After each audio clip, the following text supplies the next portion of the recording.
Welcome back to MCC Connects. I'm Mary Jo Griffin. I'm joined now by Pam Flaherty, the Dean of Students, and John Johnson, who's a student and a veteran at Middlesex Community College, because I think that we cannot give our veterans enough praise and honor for having served their country and keeping us safe. So thank you both for being here today. Thank you. John, let's start with you. You're a student at Middlesex Community College, but tell me a little bit about yourself, where you came from, how you ended up in the service. I'm actually a transfer student from Texas. I was born and raised in Texas, Fort Worth. I transferred from Big Spring, Texas, from Howard College. I went into the service 1 month prior to me graduating, or after high school, out of Amarillo, Texas. Did 8 years in the Navy. I was stationed in Yokosuka, Japan, Rota, Spain, and Wichita Falls, Texas. What are the prominent issues of the veterans coming home today? The significant concerns that we have, especially the folks that are coming to the college, is a lot of folks are coming back with traumatic brain injury and post-traumatic stress disorder. And then if that's not sort of the prevalent situation, there's always there's depression and there's suicidal ideations. So that's difficult because it's not a disability that we can see, but is that diagnosed before they come to you? So are they coming to you with that, or are we having to diagnose it at the school after they're here? Mostly it would be diagnosed, hopefully. A lot of times there's sort of a two-tiered process. There's a discharge process where they may have received a diagnosis, and then there's also a process where they would be working with the VA where there could be a diagnosis. And what's really interesting is sometimes those diagnoses aren't the same language. It sounds very weird, but they use different... Their definition of post-traumatic stress is not the same as... Well, I would say the definitions are the same. It has to do with the level of disability discharge, and I may not even be using the exact terminology, that they don't necessarily always come into the same realm, and so some vets can struggle with what they've actually been deemed as in trying to get benefits. So there's a little bit of a discourse there, and I do know that you had the Congresswoman on earlier, and I know that Congressman Tierney, both of them have been very active in working with veterans and veteran legislation, and they're aware of that, and they're trying to really make the all of the information sort of meld so that people aren't talking different languages. And I think that confuses veterans. I think that they're not always 100% sure sort of what, once again, we were talking a little earlier, what their benefits are, where they can get the benefits, how they can get the benefits.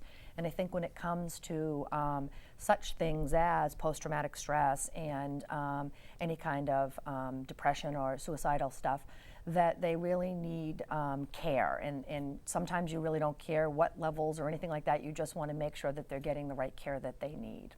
John, how has Middlesex Community College helped your transition into education and back into society? One of the biggest resources that I found was very helpful is the Veterans Resource Center itself.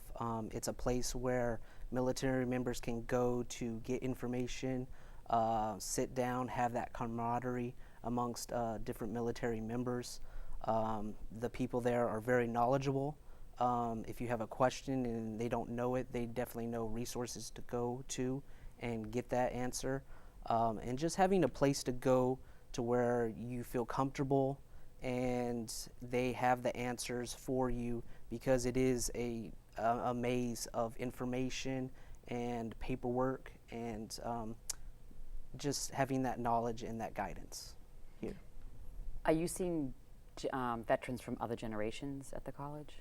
Yes, yeah, it's definitely multi-generational. I would say when we first opened the Veterans Center, it was more Vietnam veterans, and we opened back in '08, and at that time we had about 145 students on campus, which would include veterans and their spouses. It would be anyone that would be receiving any kind of a veteran benefit. So we had about 145, and now we're up to about 460 something. Wow, since '07? Since 08, 07, 08, and at that time, so significant increase. And what the increase is mostly our newer veterans. So it's our younger veterans. And what's nice is we're also seeing the increase in volunteerism with our younger veterans in the center, and that's helping bridge the gap between our older veterans and our younger veterans. And what we've heard on both ends is that sometimes the younger veterans will open up some of the older veterans who haven't spoken. We were talking about the History Project earlier, and many times what we've seen in the Veterans Center is now is the time when our older veterans are speaking about what happened because they're helping our younger veterans. So there's a really nice dynamic going on there. Are you worried about the number that we might be hit with once, I mean, they're all supposed to be leaving, they're all supposed to be coming home in the next couple of months? Yeah. I mean, how that's will you prepare for that? It is something that we've been worried about. It's been something that that was our biggest concern in 08 when Bruce came to me, was they're going to be coming back. We need to be prepared. I think we're in a really good place. I think that now that we have 2 full-time running veteran resource centers, we did a little bit of a reorganization in my area to provide a little bit more services, administrative services and oversight services. And I think the other thing that's been helpful for us is we've done an enormous amount of collaborations. We're collaborating. You have an exciting one down in Boston. Yes, we do. Yes, we do. And we collaborate with our local VA, and we also collaborate with Hanscom Air Force Base. And then we have this really great relationship with the folks down at Mass General Hospital. They run the home base program, which is through the Red Sox Foundation.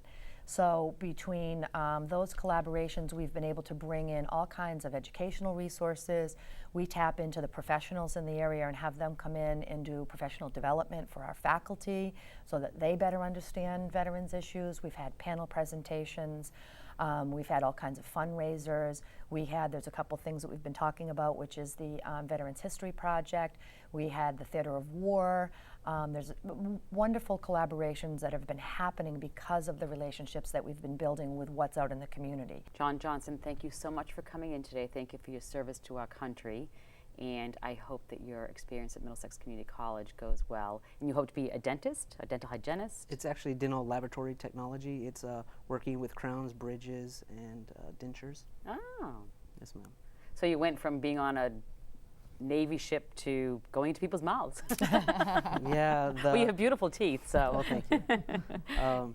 Good luck to you. Thank you. And Pam Flaherty, our Dean of Students, and responsible for helping all of our veterans here on campus.